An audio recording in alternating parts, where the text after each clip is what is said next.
ヒマラヤ山脈でインド軍と中国軍が衝突し、20人のインド兵が殺害されたことをきっかけに、インド国内では中国に対する反発が高まっています。インドの保守的な政治家たちは、レストランやホテル、スマートフォンアプリ、玩具、機械製品などにわたって不買を行うように呼びかけています。地方政府もこれに呼応し、中国企業との契約を解消するところも出てきているようです。中央政府は、原産地表示を明確にし、国内産と中国産を明確にするよう指示しているようです。さらに政府は59の中国製スマートフォンアプリの禁止を発表しました。これには WeChat や TikTok、Weibo といった人気アプリも含まれています。中国製のアプリを削除するアプリが数百万ダウンロードされたとのことですが、これはしばらくして Google に削除されたそうです。しかしスマートフォンに関して言えば、中国メーカーが 65% のシェアを持っていて、先日オンラインで発売された OnePlus 8 Pro は数分で売り切れたといいます。また、Xiaomi のノートパソコン2機種も発売から2日で完売。インドにおける中国製品不買運動の難しさを示しているようです。インドは AI や 5G などの先端分野でも中国に依存していますが、今後これらがどう扱われるようになるか注目が集まっています。それでも TikTok や Zoom の代わりとなる国産アプリがリリースされるなど、抵抗が続いています。実際のところ、インドの輸入の 16% が中国からであり、インドから中国への輸出は全体のわずか 2%。インドは対中国貿易赤字がとてつもなく膨らんでいるのが現状です。国内大手のサービスの多くも中国企業から出資を受けていることから、インドの中国製品不買運動、脱中国は困難を極めるものと考えられます。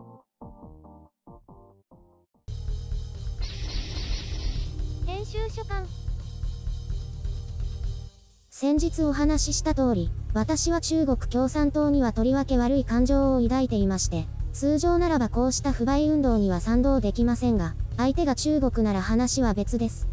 とは言ってもインドの中国への依存度は極めて高く、言うほど簡単ではありません。すなわち相当の覚悟を要するということです。この点においては日本も全く同じです。決意というものが必要です。一つの例が挙がっていたのですが、蚊を倒すラケットのような便利グッズがあるんですけど、これをすべてインド産で賄った場合、価格が 1.5 倍程度になるというわけです。特にプラスチック部分に関してはインド製は3倍近くになってしまうというわけです。インドの商工会議所のお偉いさんはこう言ってるわけですよ。中国製品の不買運動は現実的ではない。その一方で、依存度を緩和するように努力すべきだ、と付け加えています。こういうのもなんですが、ガンジーの国もこの程度かと思ってしまいましたね。私は真っ先に思い浮かべましたけどね。ガンジーと糸車の写真を。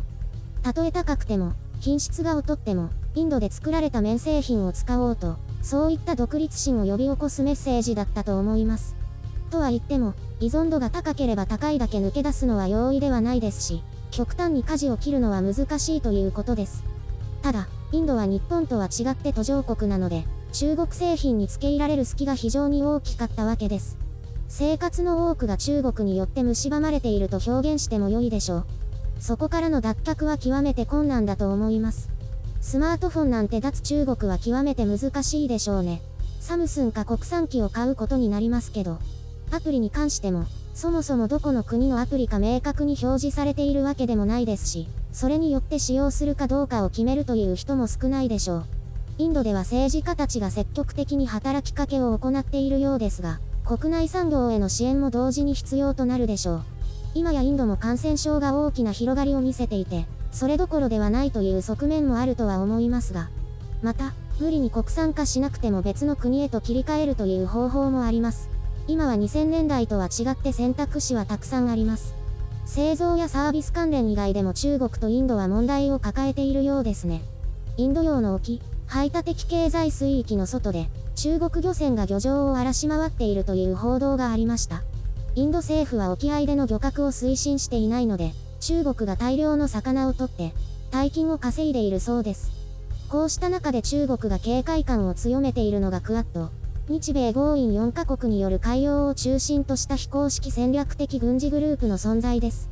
4カ国が様々な組み合わせでインド洋や南シナ海で合同演習を行ったりしていますが、ここ最近の中国の出過ぎた動きは、この4カ国の結束を強める結果になると思います。インド洋は中国の一帯一路構想の最も重要地点の一つであり、スリランカの港をリースしてその航路を確保したとしています。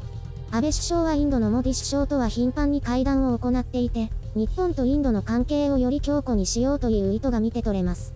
中国への警戒感という点で両国は一致していますし、今後の経済協力の拡大も双方が期待していることでしょう。どうやら高速鉄道は難航しているようですけどね。これを機にインドも国内産業を活性化させることができればと思います。また、中国以外の投資家からも積極的にインド企業への投資を呼び込んで、中国への依存度が少しでも下げられればと思います。インド人にとって、国際社会における中国とインドの関係性や立ち位置を見つめ直す機会ですから、より良い道を模索してほしいものです。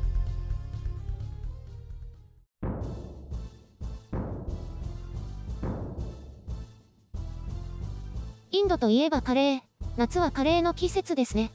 のっけから乱さないで、ここからどうつなげばいいんですか？カレーの話からです。無理。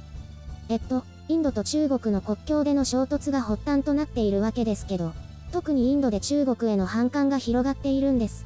ボイコットしてますという写真を見ましたけど、中国の方はどうなんですか？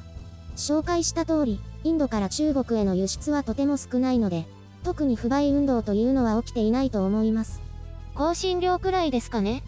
貿易統計見ていないからよくわからない。あった。お米、宝石類、ダイヤモンド、機械類、石油化学製品、精製油、薬剤、電子機器、自動車部品などなど、こんな感じですね。意外と自動車や石油化学製品なんかがあるんですね。純粋な国内の企業がどれほどを占めているかというとそれほどではないと思います。外資系企業の工場があるからですね。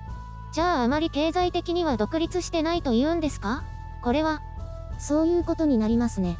やはり安い労働力があると海外企業がワッとなりますからこの通りです。いいように使われているような感じですね。世界に誇れる産業や技術がない途上国はこうなるしかないんですよ。なので世界の工場という地位で頑張るしかないんです。あとは消費大国ですかね。それはあまり意味がないかな。輸入が増えそうだし、まあ工場を建ててくれればいいんだろうけど。工場ができたら働きに行くってだけですね。残念ながらそういうものなんです。自国産業を育てるのは難しいんですよ。スマートフォンとかはどうなんですか？海外有名ブランドが優位ですね。大きいところは安く作れますし。自動車もありましたよね。これも劣勢ですね。愛国心よりもブランドなんですかね。ただ、シェア1位のスズキはインド人としては国内企業なのかもしれません。国内企業が押し出されてしまうというのが途上国な深刻な問題の一つですね。インド以外も同じということですよね。そういうことです。で、どの国も今や欧米だけでなく、中国資本の比率が高まっているということです。なんだか本当に中国が大半を占めているんですね。大半かどうかはわかりませんけど、幅を利かせてきているのは間違いないです。今や中国がないと成り立たない国だらけなんですね。なのでそこからいかに脱却するかが大きな課題ですよ。代わりは一応あるはずですから。この前の一帯一路の話があったじゃないですか。あれに参加したらそれと合行することになりますね。自国を発展させたいという考えはどの国にもありますし、中国に嫌悪感がなければ普通は話に乗ってしまいますよね。なんとなくわかります。あまり警戒感がないんでしょうね。ただのアジアのお金持ちな国というくらいでしょうね。アジア諸国以外からすれば。でもちょっとずつ見方が変わってきたんじゃないですか？それはあると思いますね。イメージは悪化していると思います。日本も脱中国を率先しないというところですか？米中貿易紛争が対中国包囲網に変わればと思います。急激にではなくても。なりますか？って聞いていいですか？いいですよ。なるかどうかは日本とヨーロッパの決断にかかっていますね。日本は無理そうですか？正直なところ今の段階では到底無理ですね。どうすればいいですか？私たちにできることは政治家を選ぶくらいです。あとはこうした地道な活動です。地道すぎますね。影響力全くなさそうだし。いいの。それでもやるの。細々と。